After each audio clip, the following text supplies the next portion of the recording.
There go another reaction coming at you, man. Uh, the war in Cali, man. Um, this dude be having certain information spot on.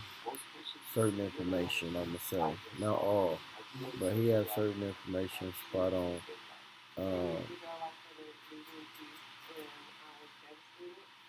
yeah, but shouts out to War in Cali. And today we're about to react to another one of his shows, and this one is Baby Boy. I mean, Boys can't Baby Boy. Boys in the Hood actor killed by Bloods. Derek Gilbert story. The Derek Gilbert story. Like, this dude got killed by some blood Simone's street racing. They thought he was a crip. That was back in the 90s, though. That's when gangbanging was bad in the 90s. So let's get into it. Oh, before I get into it, like I said, become a Mean Mug Media family member. Press that subscribe button. Press the notification bell. Leave a comment under the video. Leave like or dislike. I don't care. Whatever fits your parents. So now let's get into the video, y'all. We'll talk about actor Dedrick Gobert and his crazy story. Dedrick was born on November 25th, 1971 in Shreveport, Louisiana. He later moved to LA and grew up and was raised by his mother Carolyn, who later described her son as a friendly person who liked to joke with people and make them laugh. When John Singleton started the casting process for his debut film, Boyz in the Hood, it was a story that was based on his own life and the people he knew growing up. He intended to star mostly local people in order to keep a sense of realism.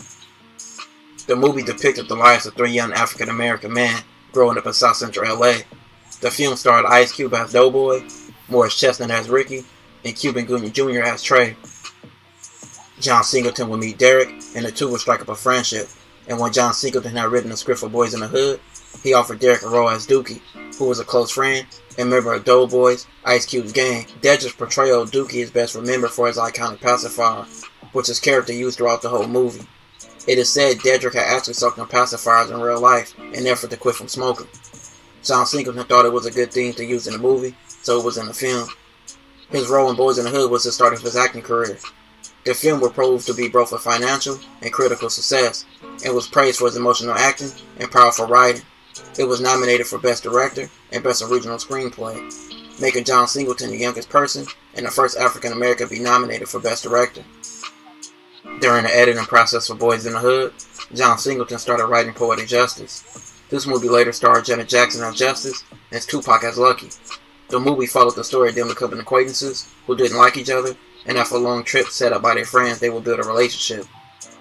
Dedrick had another small role in this film, with John Singleton being known to put some of the same actors in his previous movies in his newer movies. Other Boyz in the Hood actors were appearing in the film as well, like Lord Avery, who I did a previous episode about.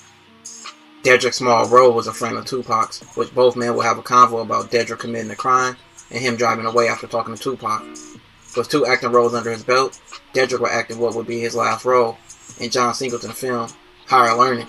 The movie follows the lives of a college student going through social and racial issues. Ice Cube will also appear in the film again, along with several other people from John's previous movies. Dedrick played the role of Fudge's homie, one of Ice Cube's friends, but he would never see the finished film, which was released in September of 1995, almost a year after his tragic death. Just 6 days before his 23rd birthday, Dedrick would be involved in an argument that would cost him his life.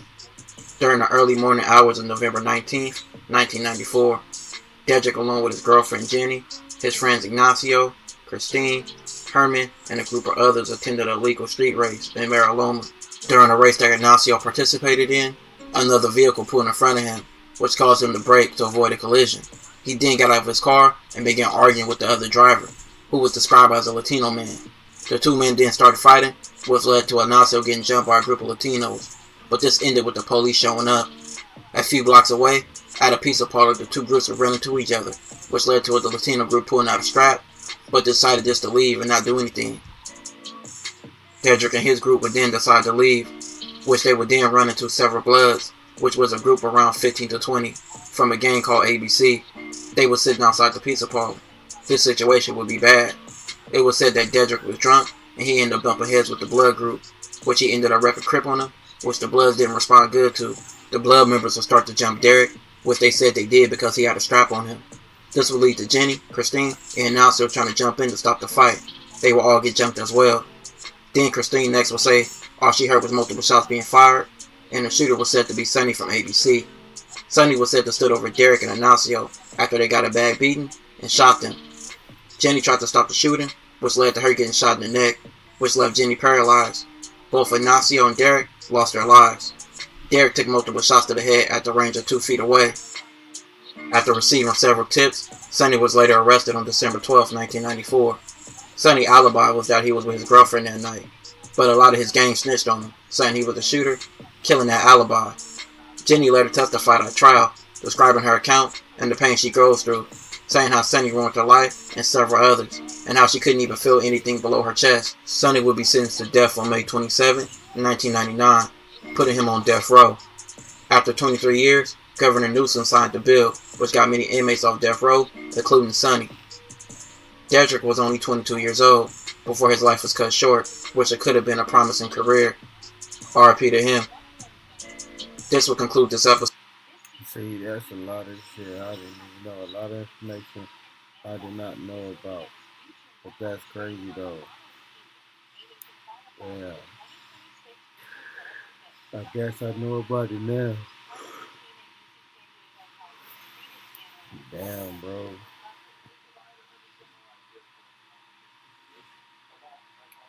Well, like I said, like, comment, subscribe, and I'm out. See ya.